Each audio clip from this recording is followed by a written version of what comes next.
My name is Miggs B. I'm a self-employed graphic artist here in Westport, Connecticut. I grew up here, and this is my home.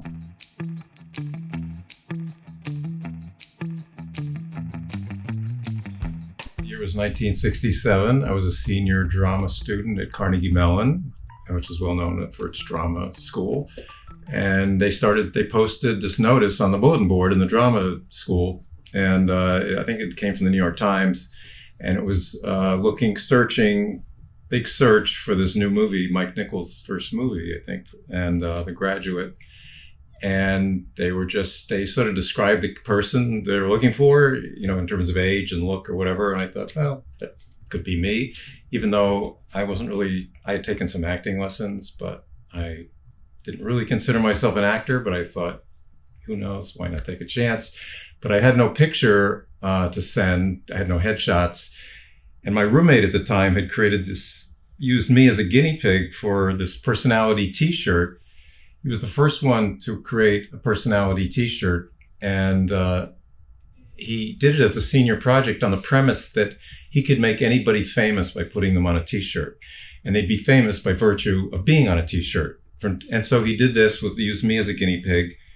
And within a month, he sold dozens and dozens of these. I became famous in Pittsburgh for doing nothing but being on a t-shirt. I hadn't been in anything. I hadn't acted in anything. So I sent this to the casting people, and then they told me I was the only one in the school that got a call back. I was kind of just surprised at how unglamorous it was. It wasn't in a room with gold chandeliers and mirrors or anything. It was an office. They'd obviously rented some little office in New York on 44th Street or something. And I walked up a few flights of stairs, and I wondered if I was in the right place. This is just too grungy to be like a movie thing. And like I said, it was just a rental, I guess. And I opened the door, and I think, as I remember, there might have been two people there, but it was the casting director for the movie and maybe his assistant. And it wasn't an audition. I didn't work with another actor, but he talked to me as if he said, let's talk as if you were Benjamin. You be Benjamin. I'm going to ask you some questions.